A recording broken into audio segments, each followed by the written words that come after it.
said, there's a range of different activities. We have the range of different activities, and what we'll be building towards are different of the formats that you'll be building the wind turbines. Let me have a look at the wind turbines with your class. I'm going to take off my blur now, you'll see my back. So the students will build, you'll be building towards, like, the students will build like a mini wind turbine, and one part of that would be looking at the blade design and to looking at how to actually build a wind turbine by exploring energy and wind energy. But we're also then going to supply you with you'll have a mini wind turbine, an actual electrical generating wind turbine for your classroom that you can then test a blade design to see that they actually generate electricity. So the students will be able to work, within your kit, students will be working to be honest with you, right, to supply maybe a class out of 10 working wind turbines is really expensive, and it's not really a good spend, and it's not something that you would actually use in the classroom, because what you really want to do is the students are working on designing their own sort of, in maybe groups of 2 or 3, that they're working on designing their own blades, their design of it, how to get them moving, and then you bring them together as a class group to test those blades on your actual turbine hub to see can they generate electricity. Where if you've got all of these like turbine sets in the classroom, I'll look at you, it'd be great to have it, but it's not really needed. It's better to work as a group activity at that stage to test the turbines. Before we get to that part of the project, what you're also supplied with then is an electricity kit that will have a range of battery packs. We've got, we've included, just in the interest, so we're not just talking about, because we want to talk about energy and energy literacy. So also in your kits, you'll have some solar panels. You'll have a range of LEDs, little light emitting diodes, crocodile leads, motors, motor clips. So you'll have everything in that kit is building towards you to do follow-on projects. If you decided after this that you're going to come back to the electricity bit later in the year and go straight into the wind turbine and start building that, that's absolutely not a problem. That'll be up to yourself, and your kit is allow you to do that. But where I want to show you where I'm coming from. Back here to the activities. Yeah, I'm going to go back to the PowerPoint for a minute. So that's where, if you go back to the activities included, you can see that's kind of what I'm explaining, is that the kit builds towards that wind turbine or the wind energy design challenge.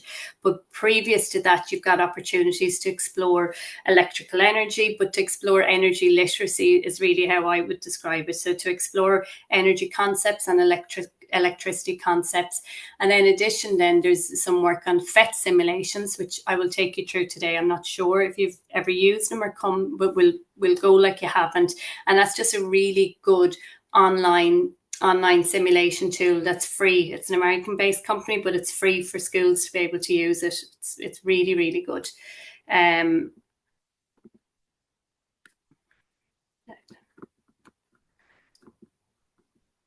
Sorry. I'm having one of those days. It feels like a Monday that everything has decided to go backwards on me. Yeah. So what the program, and again, this is what the pedagogical approach, and it's particularly with the new primary science or primary STEM curriculum, the pedagogical approach, or an inquiry-based approach that underpins this, is called the 5E model of instruction. And that's based around 5Es, the 5E inquiry framework. That's engage, explore, explain, elaborate, and evaluate. So designing the program, that's how I've structured it. What I'm really trying to say is you don't have to implement it that way. Like, the activities are standalone in every section, but it's really designed towards building students up to being able to the elaborate section, where they're applying what they've learned in previous lessons and activities to work towards a project or a real world, particularly towards a real world project. So we're looking at like designing a wind turbine or designing a real world energy system. What's really nice, actually, by following this model or using this model, and it's more based on like feedback from teachers over the years. One of the issues with STEM, or maybe in the classroom, is that you have an awful lot of information as a teacher going into it, and a lot of content knowledge, it can feel like, where when you move through the different cycle like this, you're only going to the explaining stage after your students have carried out activities.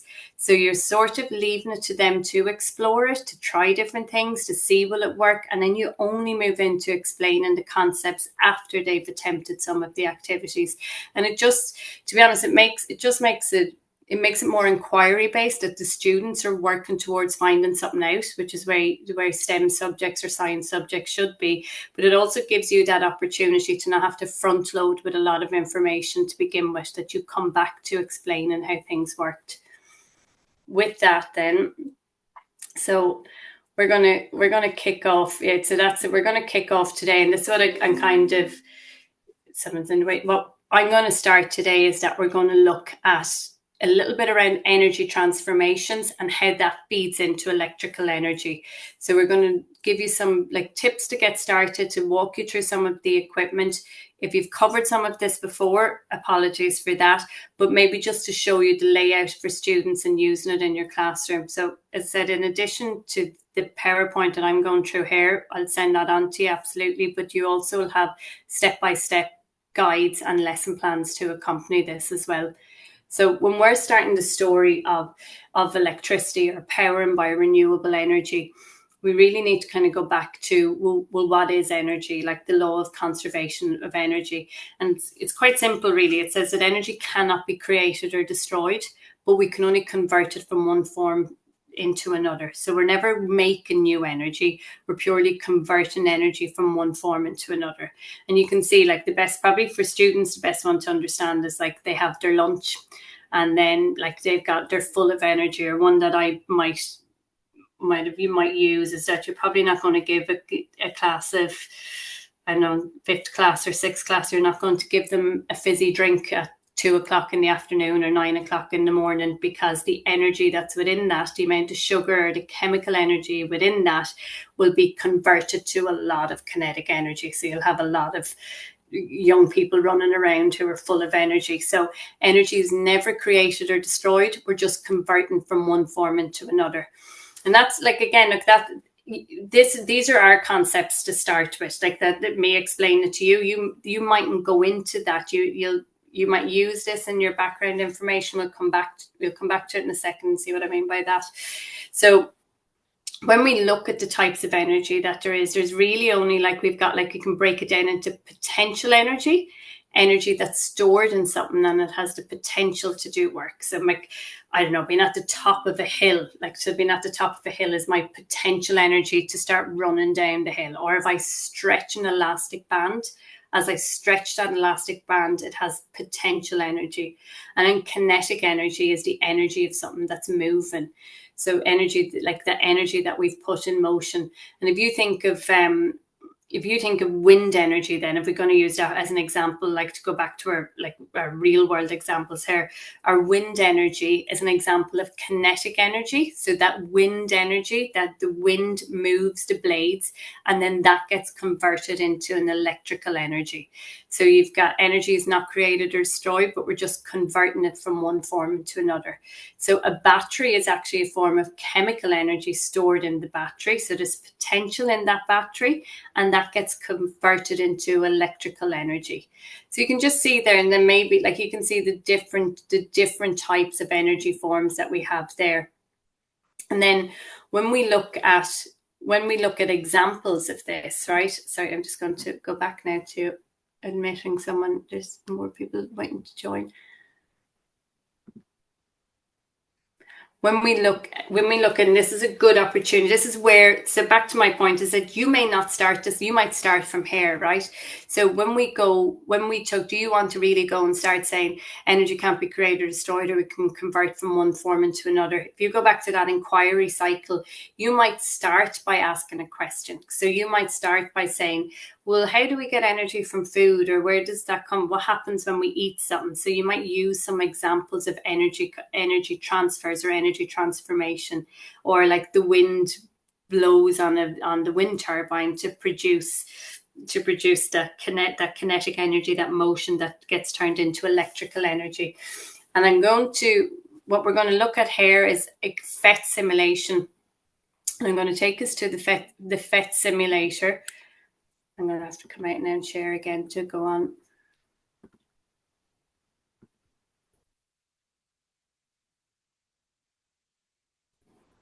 Okay. So I have this linked in the notes, and again, I don't know if you've used this before. So it's FET, P-H-E-T, and it's from Colorado, and it's just really good at helping to explain like some kind of maybe tricky energy or any scientific concepts can be a little bit difficult. It just breaks them down and does some like really cool simulations to help you explain that. So what we're going to look at, in its link, there's the energy forms and changes, and we're going to go into systems. Did that, I'm going to have to check with you because sometimes it goes onto a new screen. Did that stay? If you can just let me know in the chat on your screen now, can you see someone on a bike? If I don't know if Anne stayed with us, if anyone had a message there. Yes, I can see thumbs up. Sorry, thank you.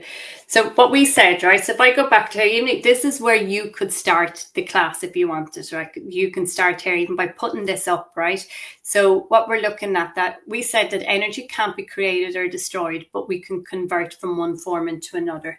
So what I'm going to do is I'm going to click on the Slido here, and the person on the bike I'm going to click to have energy symbols, right?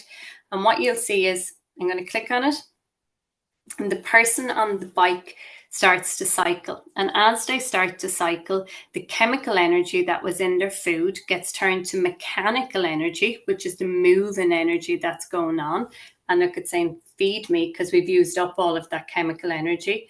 And then that gets converted over, as that turns to generator, it gets turned into electrical energy, which starts to heat the water.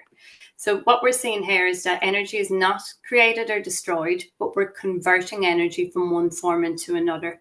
Maybe the bit right now for feed me again, maybe the bit right now at this stage, because that's a kind of really interesting, maybe, I don't know, place to start the story of energy transformations and energy change. What your students may not, or I'm assuming what they may not understand is how does it get converted to electrical energy? And that'll be our next bit in the story. So what we're seeing here is that we're converting from one form into another.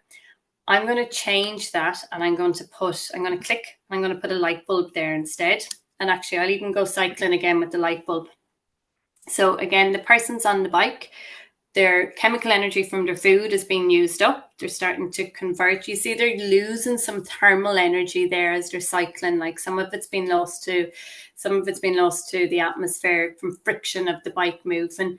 But what you'll see now is you can see that as it gets converted, the electrical energy, we know what's happening because the light bulb is starting to turn on. So we can see it's gone from chemical to mechanical to electrical to light energy. If I was to replace, I'm going to replace the cyclist, and now I'm going to put a kettle. I'm going to put a teapot, or a kettle. And in this case, we're going to heat it up. So we're giving it heat energy or thermal energy. And you can see that gets that steam coming off that starts to move the generator. It starts to turn the generator again. If that generator turns, it converts and it produces electrical energy, which goes on to light up the light bulb. So once again, we're seeing another energy transformation happening there. If I do the same, I'm going to change now, and I'm going to put in its place, and I'm going to put the sunshine there instead. So if the sun is shining on a generator, we still have some. Just start this again. So if the sun is shining on the generator, it's not actually doing anything. Like the sun, we can see, is radiating light energy, but it's not turning the generator. It's not being converted. In this case, it's not being converted to anything. But let me switch out the generator, and in its place, I'm going to put a solar panel now instead. And what we hopefully should start to see happen, or you could ask students, do you think we'll get an energy transformation here? And what you'll see from the image is that as the energy or the light energy that's coming from the sun hits the solar panel, it gets converted to electrical energy and the light bulb turns on. Again, what may not be fully understood or for the students at this point is that how does it get converted to electrical energy? And that's what we'll be looking at, and that's what we'll be exploring. But what we can say is that as the sunlight hits that, we can see that it's happening and the light bulb switches on. So it's just a really, I don't know, I think it's a really, if I put in clouds there for the solar panel, you should see that not as much light energy will get through the cloud. So we probably won't be able, I can move that out of the way. The light bulb will stay on, but it's not happening as quick. So again, it's just a really, I think it's a really effective way of being able to understand it. I'm going to stop sharing that for a second, and I'll just stop in case I'm going too quick, or if anyone has any questions on that, if you want to ask me anything there. If not, I'll keep moving. Excellent. So we go back and have a look at the presentation. So what we said, if I go back here, so what we said, if I go backwards here now, right? And again, I'm more based on this. Look, it could be equally as applicable on in a secondary school or a transition year program. But if we go back to that 5E inquiry framework, essentially what was used there was the engage section. We was trying to introduce something that might make students curious about a subject. So to kind of ask a question or to use the PhET simulation to kind of spark a bit of interest in it. What I could have started today with that, and that's what you could do, and then work backwards to, well, actually what's happening is the law of conservation of energy is that energy isn't created or destroyed. It's more by trying to actively get the students to be able to use it and see it themselves, that they're coming up with their own knowledge. And really what we've said, what we wanted to see, what we're saying from that, our big thing that we're saying from that is that energy is not created or destroyed, but it's converted from one form into another. Now, what we want to go into, or the area that I want to get to quickly, is then how do we get from energy transformations in the broader sense to energy transformation that's involved in electrical energy. And I know it feels like a Friday, but it feels like a Thursday.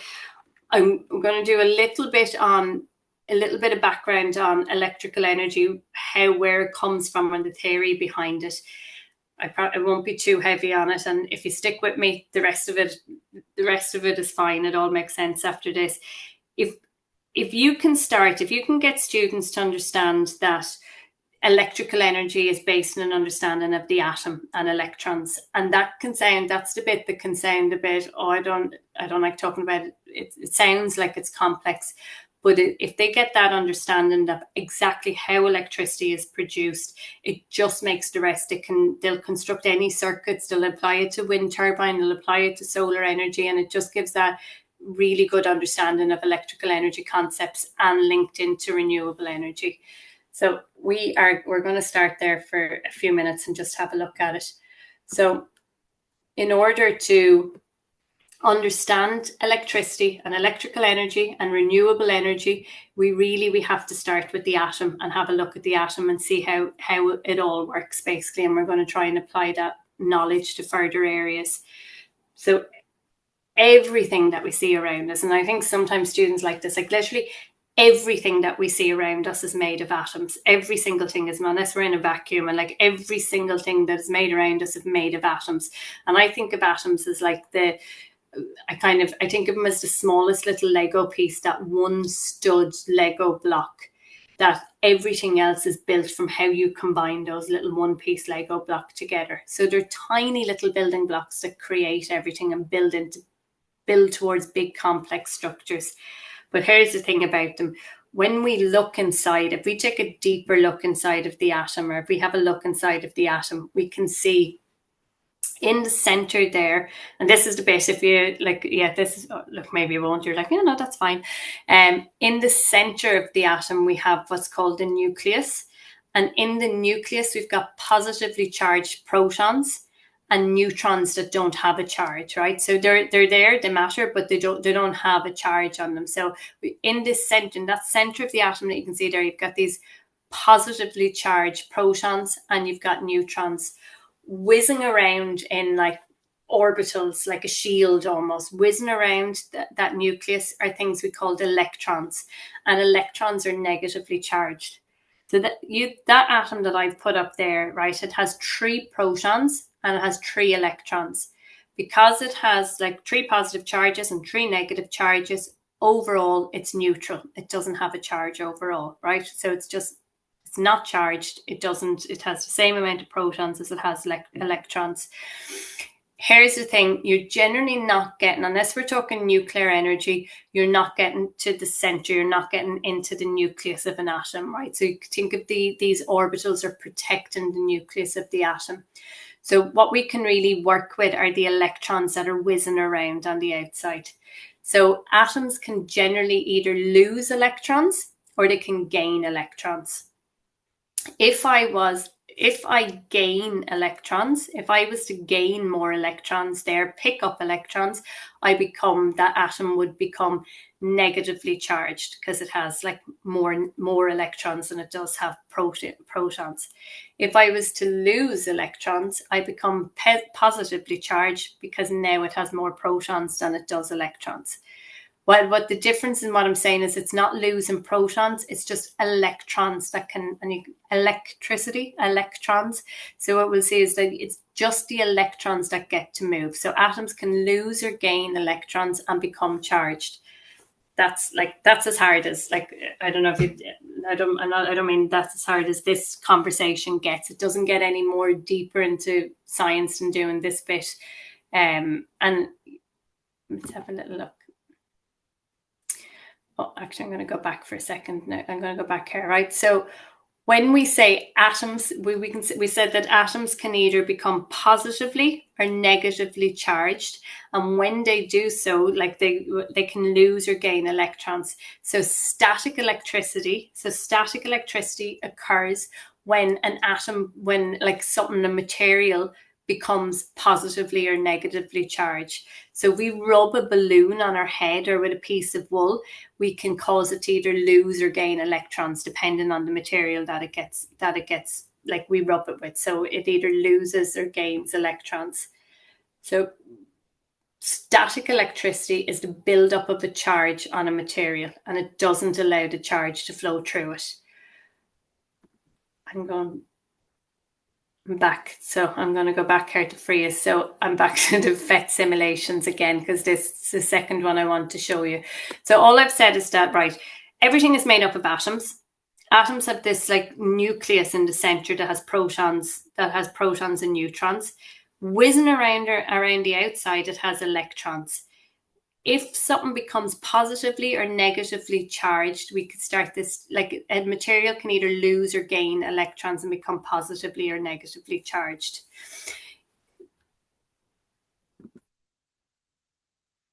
Sorry.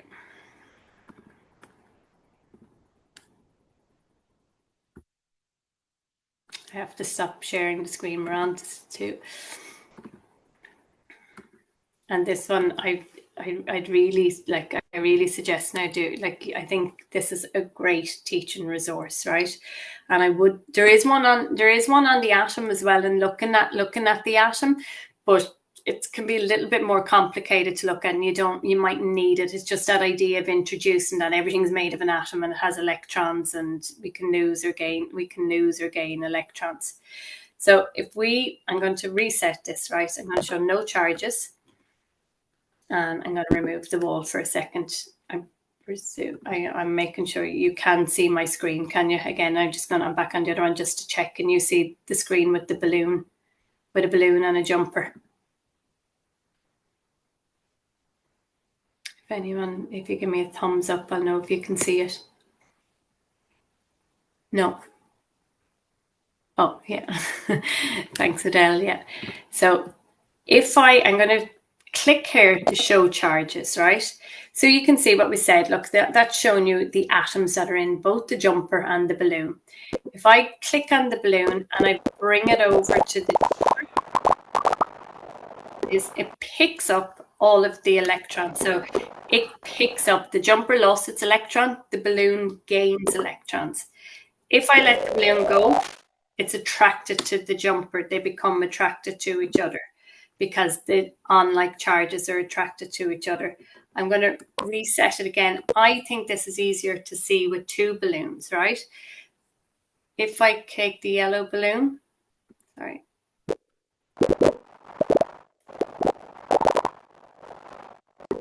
What happens is it's attracted to the wall because the balloon will stick to the wall basically if this was in a real world, because the opposite charges attract to each other. So the positive charge in the wall gets attracted to the negative charge that's in the balloon. If I now have two balloons, right? I now have two balloons that have some charge built up on them. They're after picking up electrons. They're after being charged with static, or they're after being charged with electrons. If there was no wall there, what you will see is that the balloons move towards the jumper, right? Because they move towards the opposite charge on the jumper. But what you could make that more of an inquiry for students there and say, if I just reset it again, just to show you.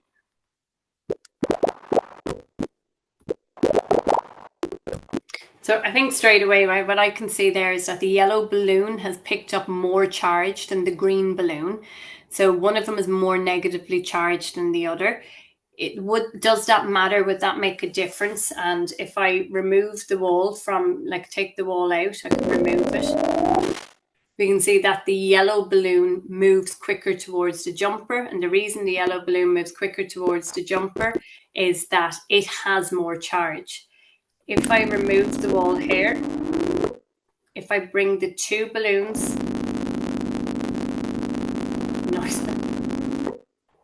the two balloons with the same charge together, the two negative, they try to move away from each other. So static electricity is the movement, is the build-up of charge on a material. I'll go back and stop. I'm back here now for a second, sorry.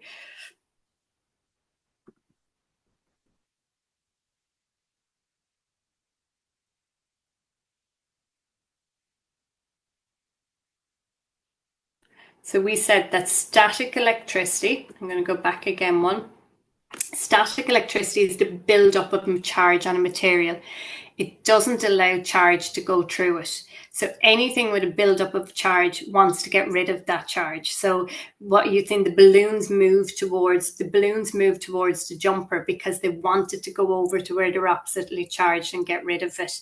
And we can see, like there, this picture is giving us a look at it. So if we build up charge on material, if the charges are the same, they move away from each other. If the charges are opposite, they'll start to come together. And again, this stuff is only building towards like the hands-on activities for you to carry out with students for the kit, to give that background information. I'm going to go one more. Yeah. So we said static electricity is the build-up of charge on a material. And we're now going to move into, well, what's the difference with current electricity? So what I didn't show you there is that there's two versions. I'm going to admit someone's in the waiting room. There's a second version of that as well. I'll just open it.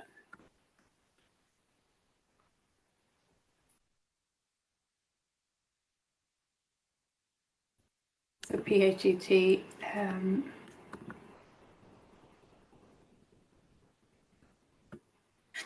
I'll link it in the notes. So here, so I don't know about this one.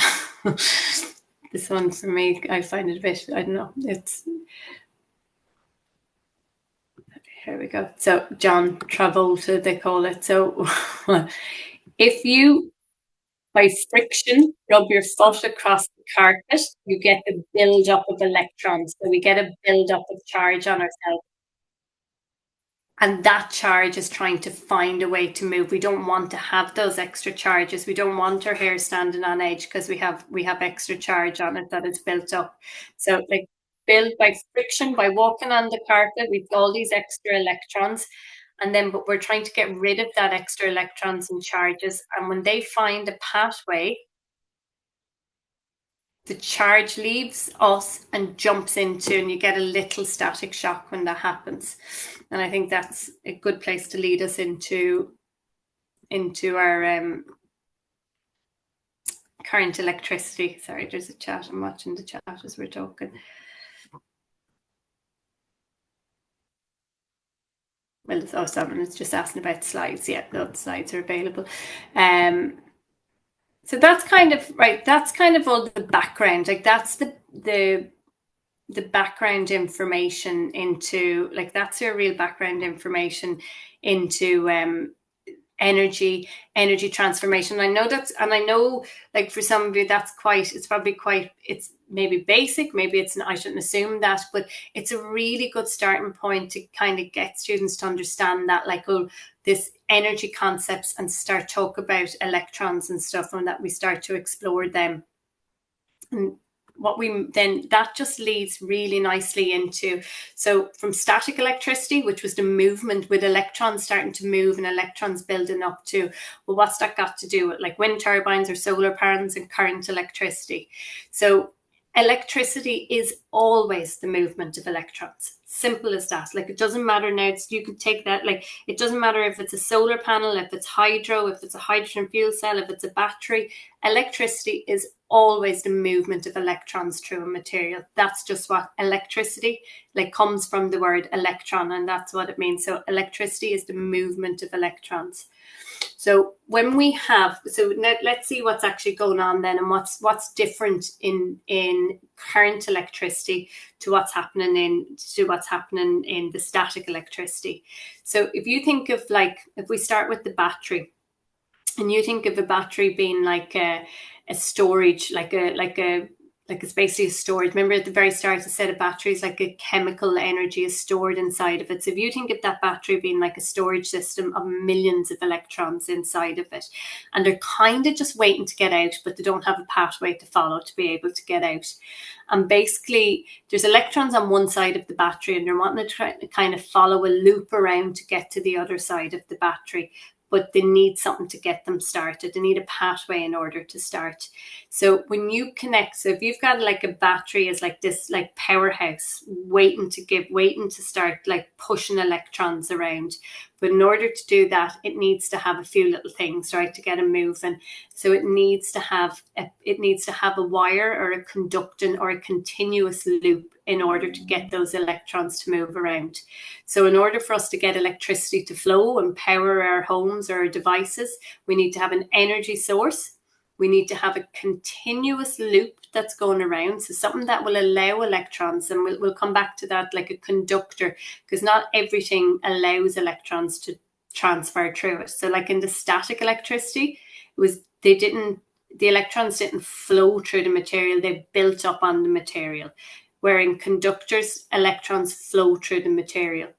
So if you've got your battery and you've got a continuous loop, and you really do want to have, like, something to carry that, do we want to convert that electricity to something, not just electrons whizzing around? So you'd want, like, light bulbs or motors, or, like, in the real world, like washing machines or hair dryers, whatever it is, our devices were being powered, because we also want to convert that electricity into something. So the first part story of current electricity is to try and get those electrons to start moving. So what we need to do, so what we're saying is that electricity is the flow of electrons. In order for us to get electrons moving, or to get current electricity, we're going to need this energy source to produce a flow of electrons. We're going to need a conducting material, something that allows electrons to move through it. And that we also need, that must be in a closed loop. So there can't be a gap, because if there's a gap, the electrons can't get through the gap. A really good way, I'm going to just, I'm have to get dark here now. If you turn on my own, I'm going to stop sharing for a second, just come back to my screen. A really good way of understanding that, right? And a good activity, because I don't have it in the notes, so I'll just give it as an example. You can link this into a PE activity if you wanted. If you had a group, if you have a group of students standing in a circle, and let's just say they all had a little tennis ball in their hand, or a little softball in their hand. If you jump into the circle, so everyone's standing in a loop, right? And I'll just say everyone's standing in the loop, but you can only pass that ball to the next person that you're holding when a lead person, when the big energy source comes in. So when I come into the circle and I introduce my little softball or my electrons, then we can start passing them around the whole loop. So I'm the main source of energy because I carry that like little ball with me, and when I pass that in, everyone is allowed to pass their ball or their tennis ball around the loop. If I come out of that, it stops because I'm not the main source of energy, is not in it anymore. So that's the way of thinking of it. Like the electrons are there getting ready to move, but they can't move from the battery until I come in and I have someone to hand them to in that little circle that's going around. In your kits, and this is where it gets to the real hands-on activities, and is that you will have like battery packs, you'll have solar panels, you'll have these little things called solar motors, they are like a motor that you would have come across before, but it's called a solar motor. And again, like, I'm conscious that there's probably a lot of talking from me and a lot of information. This is all in the notes. It's all in, you'll have the lesson plans to go with this. You'll have the teaching resources and the PowerPoint that I just showed you there a minute ago.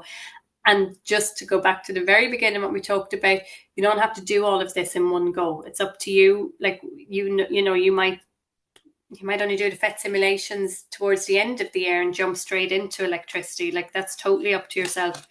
So what we'll see is, like, if I started here that I have my battery now, and I've talked about static electricity, and I challenge students to say, well, how am I going to get the energy that's in that to be able to light up a little light bulb? So what I'm going to do is I'm going to connect it. So I'm saying I said I needed it to be in a loop, or to be in a continuous loop. And what's happening here now in this situation is I've got the storage of energy in here. It's coming up through the wire, but it's not in a continuous loop. So now when I convert, and this is such a simple, like, it's probably the easiest circuit you build. But my battery's about to go. If you start with that, if you start with students saying, right, how did we get that light bulb to light? We had an energy source. We had it in a continuous loop by a material that allows electricity to flow through it. And we really importantly had something to carry that energy, like a light bulb or a motor or something else that's in it. So what we've figured out then is, for electricity to flow, for electricity to do work, for current electricity to do work for us, we need the source of energy. It needs to be in a continuous loop, and we need an energy transformation, like we said at the beginning. We need to convert that flowing of energy into something else. That's going from chemical energy to the electrical energy to light energy, because our light bulb lit up. You'll also have, what if you were to try that? I might try it now, it mightn't work, but I'll try it with my phone, but I don't know if it'll work. If I now change that, and instead of a battery, and I put in a solar panel, well, the first thing is, well, why is it not lighting up now? Like, why is that? So I have energy, because I'm saying that the solar panel is an energy source. I have it in a continuous loop. I have the same, but the light bulb is not coming on. Well, the reason it's not coming on is that the battery had the chemical energy stored inside of it, but the solar panel needs to have light energy in order to convert. And I'm going to see, well, sometimes the phone light, obviously if you're doing the solar ones, have enough daylight. Even a cloudy day, it will work in the classroom. Oh, actually the light, sorry, I don't know, you'll think I'm cheating. So if you can see it kind of defeats the purpose now using a light from your phone, because it's not like solar energy, but it is working. When I shine, you probably can't see it there, when I'm shining my phone light, it's not like, when I shine the phone light onto that, the light bulb is coming on. So you have to trust me. You have to trust me on that the light bulb is coming on. In every case, it doesn't matter which one I'm showing you. In every case, what I'm doing is I'm converting from one energy source from another, is being converted into another source. So we've got electrons are being able to be pushed around the circuit. So in a battery, we've got the chemical energy. In a solar panel, it's coming from light energy. And this is the bit in wind turbines. Here's the tiny little bit of background information I'm going to give you. I'm very conscious of time, so I'll keep it. Do you know, back to, so here's like just a motor that you'd use in the classroom, right? So if I take a motor and I'm going to put a little fan on it. So if I take a motor and I put a little fan on it, I'm going to connect that up to a battery.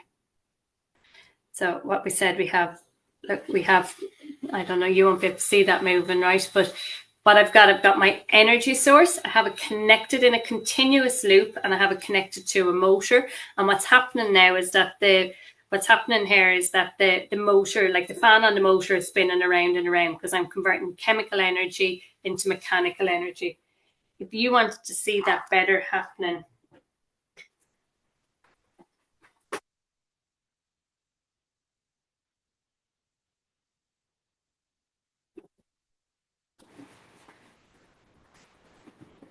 I'll go back there in a second and show it to you again, because there's a really cool activity you can do, but it's listed. So in the case that I just showed you, we were connecting a battery. It could have been the solar panel, it didn't matter. We were connecting a battery to the motor, and it started to spin the fan because we converted from one form into another. But here's the thing about so that's when it was working as a motor, right? But the thing about a motor is also a generator. So it does two things. And what that means is, right, if I take the little spindle that's on the motor, you know, that bit that's on the motor, the little, I don't know if you can see the little pin that sticks out from a motor. Every time I turn that, so I'm not giving it electricity to turn it, every time that I turn that by my hand here, in this case, that's actually generating electricity, because that's a motor is actually a generator. And you have this in the notes explaining this as well, that a motor is, like Michael Faraday discovered this back in 1850, that a motor is actually a generator as well. Now that's quite difficult. That might be quite difficult for students to understand. So we're going back to this, what we were saying about inquiry-based learning, right? So we said, in order for electricity, just to tell the whole story now, right? So we said, in order for electricity to flow, for current electricity, we needed to have an energy source. It needed to be in a continuous loop, and it needed to have something to light up or to like power something. And we showed that because we looked at the very first one, the battery. And when we had those, and you see it on the notes, when we had the energy source, continuous loop, and the light bulb, electrons were starting to push around the circuit. So if I'm saying that this thing is a source of electricity, or it generates electricity, well, let's try and convert it up, connect it up in the same way. If I had,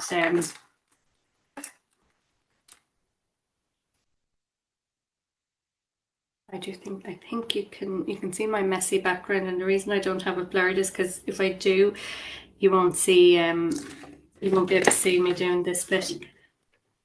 So the very same as what we did before, right? I'm connecting the little generator, little motor, the wires, and in a continuous loop.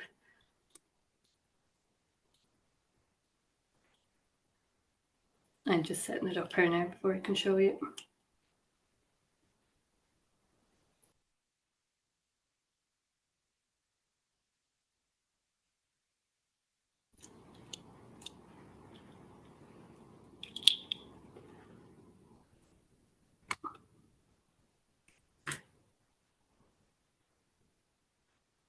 I did have this connected, and I took it apart now mid chatting to you. What I'd recommend, if you're doing a demo of any of these, have them ready in advance. Make your life easier.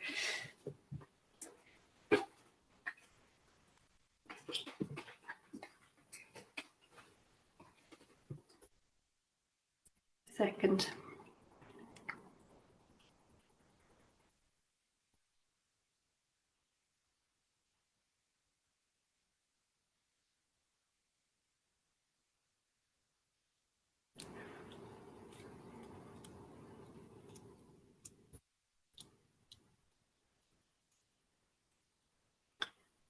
It's deciding that it doesn't want to work for me, because that's,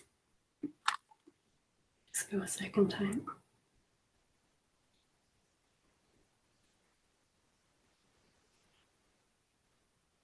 Okay, so I hadn't connected properly, right? So this is really cool now. So I do think, like, to demonstrate this even, but you can let your students start it again. So we said current electricity, energy source, continuous loop, and something to carry, like to transform that electricity into. So now I've taken this little motor thing, right, or this little thing, and I've set it up in that way. But I'm definitely not generating electricity, because if I was, the light bulb would be turning on. So what I'm going to attempt to do is spin the little spindle on it. And what you can see, every time I spin that by hand, every time I'm spinning that by my hand, I see the light bulb coming on. Why do I see if the light bulb is coming on, I must be generating electricity. So even if you don't have any of the science background on this, right, and if they're younger classes, you can still see by observation, spinning that makes a light bulb turn on. Therefore, I must be producing electricity. And basically what that is the working of a wind turbine. That's that's the absolute technology that a wind turbine is, right? That a generator generators were produced back in the 1800s. If I go back to this little version of the wind turbine, you see that you can't, it's so fancy and you can't see it in there. Inside the casing of that, it has that motor inside of it, like, or a generator as it's referred to then. What happens is, as the wind hits that, it spins, the wind spins the turbine, right? The wind spins, hits the blades, and it spins the turbine. What that's doing is, when that's happening, that's actually spinning that little thing that we have in here, that's spinning that little turbine, like the needle of it, it's spinning that, and every time that's happening, it produces electricity. So really what we're only looking at is that, how do we keep that spinning and keep it efficiently so that we can produce lots of electricity from that? In order to get to that, right, I'm kind of showing you that there. I wouldn't jump into it just being about wind energy that quickly, maybe with your students. What I'd be still getting them to explore are the different types of energy transformation. So we put a battery in there, we put a solar panel into it, and now we put a little mini generator into it. In every case, they all had the same. It didn't matter. They still had that continuous loop. Did they have a conductor, like did they have wires and stuff to carry the electricity? And yeah, did they have wires and stuff to carry the electricity? There's something else I was going to say and I'm forgetting. And like, what is that, a conductor that's able to carry the electricity? So if you go back here to the notes again, that when we have electricity to move an electricity, what we need is an energy source, we need a conducting material, and we need a closed loop. If there's not a closed loop, the electrons can't get the whole way around, so they're just not able to get through, right? So that's, if there's not a closed loop, they can't get all the way around. We said generating electrons and getting them moving, whether it's a battery or a solar panel or a wind turbine. Once we connect it in a circuit, we can get all those stored electrons. In every single case, there's storage of electrons that we're getting to start moving around from us. In the battery, it's chemical energy, little chemical reactions. In a solar panel, it's light energy that hits it. And in a wind turbine, it's something that's like making the generator, the little needle of the generator, move. So it's back to the girl that was on the bike in the FET simulation. Like, it's the wind turbine generator is like a dynamo, isn't it, that you put on a bike? I'm old enough to remember a dynamo on a bike that when you cycled, it would light up the light bulb. So when we look at, there's just some pictures. So that's a very basic circuit. So just to show, so that's a very basic circuit that's powered by a battery. If I was powering by a solar panel, it's no different. I'm just replacing the energy source to it. If I've got a closed circuit, everything, now I kept this very basic. I'm not putting switches in here. I'm not putting two lights or anything. I purposely kept this really basic so we can see, so the students as well can see what's happening. So if we've got a closed loop, it goes all the way around and we convert chemical energy to electrical energy to light energy. If there's a break in the circuit, if there's a break or there's a gap in the circuit, then it can't go all the way around because those electrons are not able to get through. So a gap in a circuit is basically a light switch. Like when the light switch clicks on and off, I think we gave you some switches as well in your kit. In a light switch clicks on and off, that's a gap opening and closing in the circuit that allows the electrons to go through. There you go. There's the picture of it. See, a switch is basically where opening comes in the circuit. I should say that that's, I was conscious of time not to put too much in. I think I do have it in the lesson plan, actually. That's a circuit diagram. So that's how circuits get represented, like by in physics or chemistry or by engineers. They use circuit diagrams, or electrical engineers or electricians use circuit diagrams to represent. But I do have it in the notes. I won't go into it now. But what you can see is that when there's a gap in the circuit, electrons can't go through, and therefore the light bulb won't light up. And that's basically, there's an activity there to design a switch for a circuit using the basic materials as well. I'm going to stop there for a second to not go. I'm going to come back to that because I'm conscious I've took. So that's just reminding that the lesson guides are there. At this point, the stuff that these are the lesson suggestions you can do with everything that we've talked about up to now. I'm going to show you one more FET. You'll be like, not more FET simulations. I just want to stop sharing for a second because, as I said, I'm conscious I've talked a lot at you. We had a wobbly start with getting Zoom working and stuff. In this first bit, what I wanted to present you is really kind of getting that solid understanding of energy transformation and electricity, and doing that by like some fun activities, through the FET simulation, by doing the hands-on activities, making circuits and working with circuits. And when that's kind of in place, that leads to students really being able to apply that understanding to design something themselves. So you could look at a design that you're designing, like you're designing a town or a building, and you're going to power it by renewable energy, but the students should be able to then make the circuits and power it. One of them that we're going to look at is that designing a wind turbine, in order to design wind turbine blades, first of all, so that you get a really good design going on the blades, that you can power that generator that's in the wind turbine to generate electricity. So we're using the kind of first block on today to kind of build up that knowledge so students can apply it.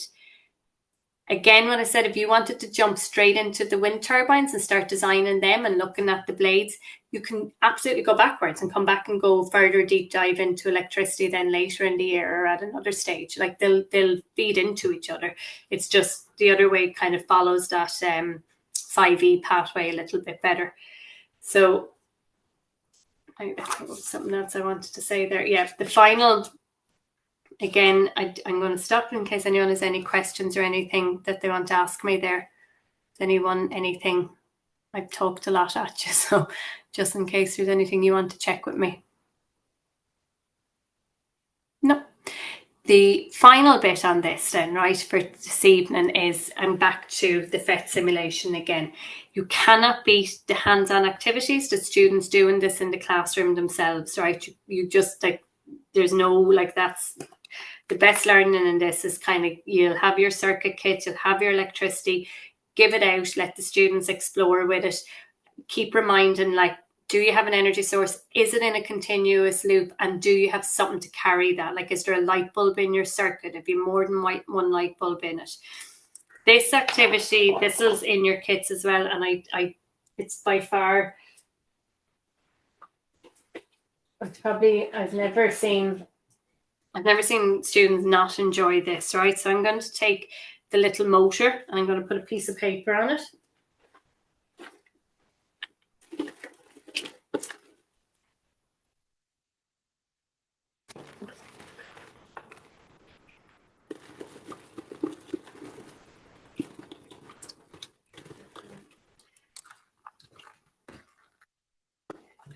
I'm going to stick the little piece of paper onto it now.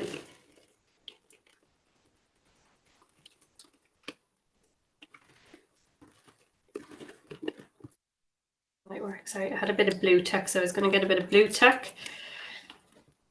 If you want someone to understand circuits and electricity, this is like probably the best way you can start. So I've got the little piece of paper. I'm going to connect this up in this continuous loop. I'm going to connect the circuit. And what you can see is that the paper is spinning around and around. If you come to that, I don't know if you'll see it on screen. If you touch that, any piece of paper on that, right? And if you tip that with the marker, it makes spin art. It starts to make, like, you can see the pattern on it. Now, what I would say doing that, in this case, I'm using card there, and it's spinning very quick. Your batteries, you've got 1. You've a less voltage, so it won't spin as quickly in your kits. It's just to like not have it close to your face or anything. Students are using them when it stops spinning. You can see it's made those little spin art machines. I use that, and it's in the lesson plan. You'll see it with a step-by-step guide that you have to design. The challenge is to design a switch to power a little spinning art machine. So the students to get to do, like, so if you demonstrate that to them and give them a look at doing it, they have to be able to design a switch in order to make their own one and get the spin art happening. You can then change that you power it with a renewable source of energy, that you power it with solar energy instead of, or with, ideally with the wind turbines, but you'd power it with a renewable source of energy as well. And they're just sort of fun, hands-on activities to explore the concepts, not in a, I suppose, to kind of make it more more of a, just more inquiry based, and then come back to the scientific knowledge that goes behind it. Again, I've just demonstrated that quickly. It is in the notes. If you, the one thing I'm just going to mention this briefly, and it is, again, it's in it. To get a little motor spinning, like a little motor spinning from a solar panel. If you're using the small, and we've given you some solar panels as well in the kits, they work with what's called a solar motor. The little motors that you might normally have in a classroom, see, like this one here as an example, that one that I'm just showing you, that would be very unlikely that I get enough electricity to power that from a solar panel. So it's these solar motors when you're using a solar panel, and you know the difference. You don't need, they just feel heavier, like there's more gears and stuff in them. They just feel a bit heavier, and that's why they work to do that. So to finish this off, I'm going to go back to one more on the FET simulation. Just going to show us one more.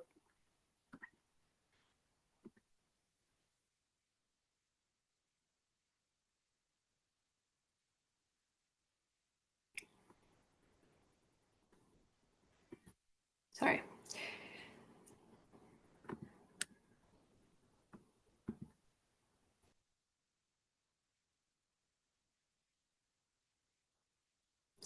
So again, it's linked in it, right? The FET simulation, direct current. So I would be, you could, again, look, you could do this either way. It's up to yourself. I'd probably be I'd be more inclined to let students work with the battery packs and the circuits and explore all that. And then back to that, what I'm saying to the 5E inquiry model, I'd probably use the FET simulation, this one in particular, to explain how they were using their circuits. So I'd probably I'd give the basic information that we went through, that you need an energy source, you need a continuous loop, and demonstrate it, and then give out the kits and let the students explore it, but then use this afterwards to explain what was happening. Because if not, it gets very heavy on the explanation and not enough on the kind of hands-on approach. So if you, again, look, this is, if I take a battery, what we were talking about, and to it, then I just right click, I'm going to connect to one side a wire, and I'm going to connect to the other side another wire. And I don't have that, all right? Again, there's nothing happening. There's electrons because I can see them. What I'm going to do is I'm going to put in a light bulb. So I put a light bulb in there, and I might even, I'm going to put in a light bulb on the other side. And what we can see happening then is, when it's connected, that's what we said, energy source, continuous loop, and something to carry that electricity, we can see that the electrons all start to move around. You see there's electrons in the wires as well, but the battery pushes them. It's the battery that's what I was saying about if everyone was in a circle and you gave a ball into the loop, like the battery is the one that pushes the electrons or gets them to start working. If a gap comes, they stop flowing, right? They're not able to flow anymore. What I'm going to do is I'm going to take, actually, can I cut that? I'm going to take out the light bulb. I'll leave it to yourselves. if I connect those in a continuous loop, right? If I have an energy source and I have wires and I connect them in a continuous loop, but I haven't put anything for an energy transformation. So if I haven't put a motor, or I haven't put a light bulb, or I haven't put a device to power in some ways, what happens is electricity does start to flow because it does everything. But instead of that being converted into a light energy or mechanical in the motor, it gets converted into heat energy. So you just generate a lot of heat, and a battery will get really, really hot. Or in other words, it's what's called a short circuit. So what you have to do when you have is that you put something in to carry the electricity. So the light bulb or something goes in to carry the electricity. Now we could be here. Look, I'm going to put in another wire there.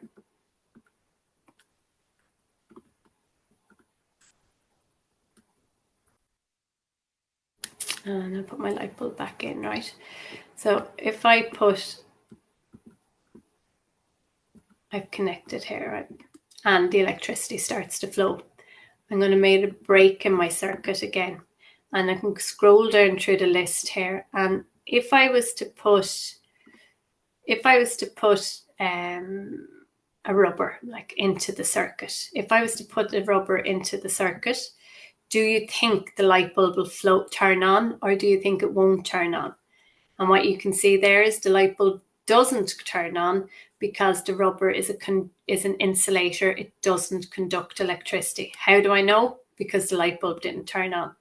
If I was to, let's move it, and I'm going to put a paper clip.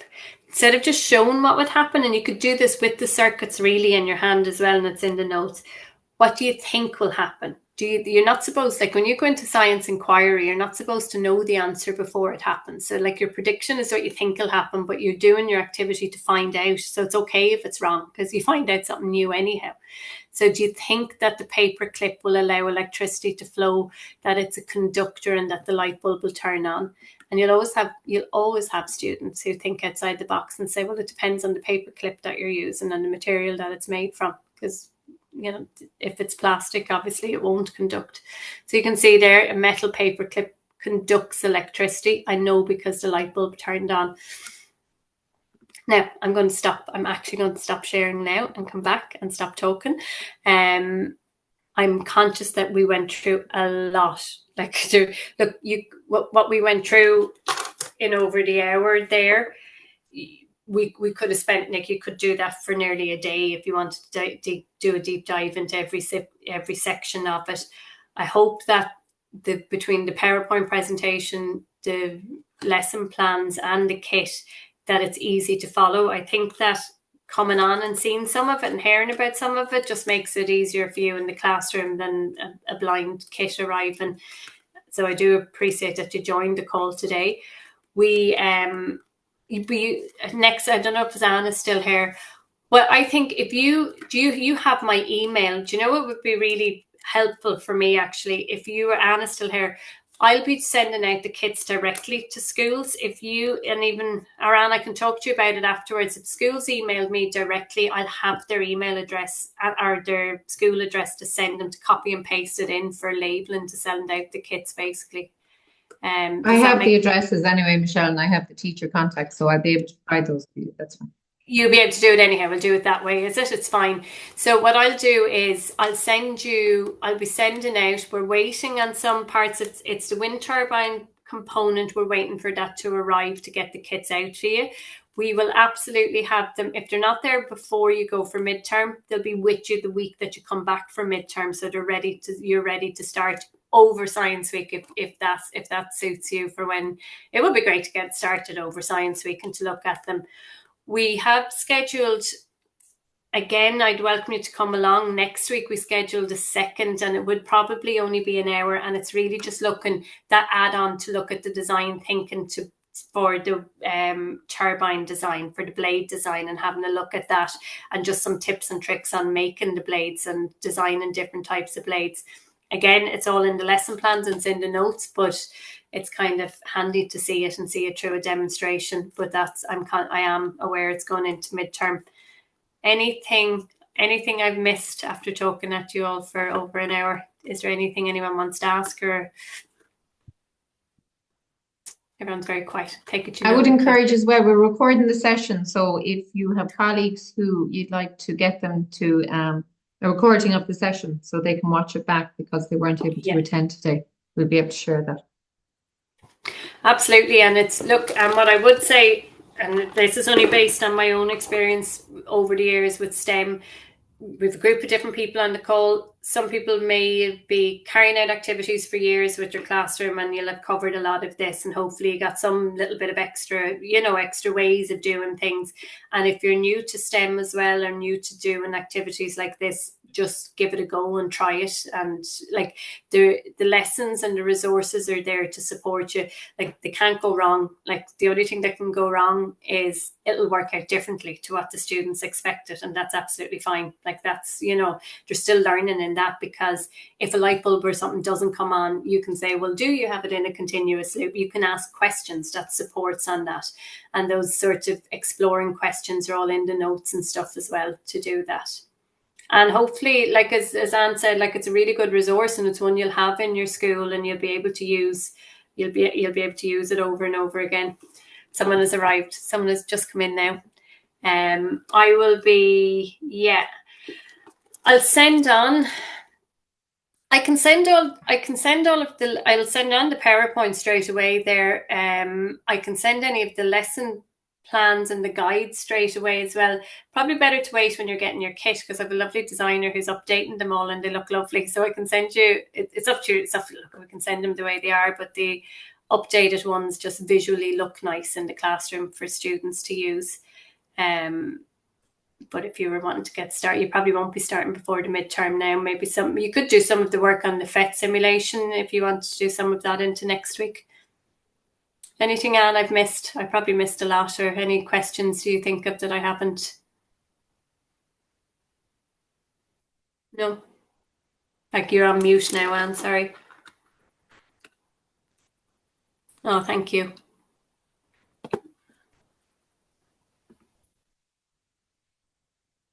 Implement fun. Yeah, look, it really is. And you'll honestly, like, and you'll bring this to whatever level. Like, you would equally with transition years as you would with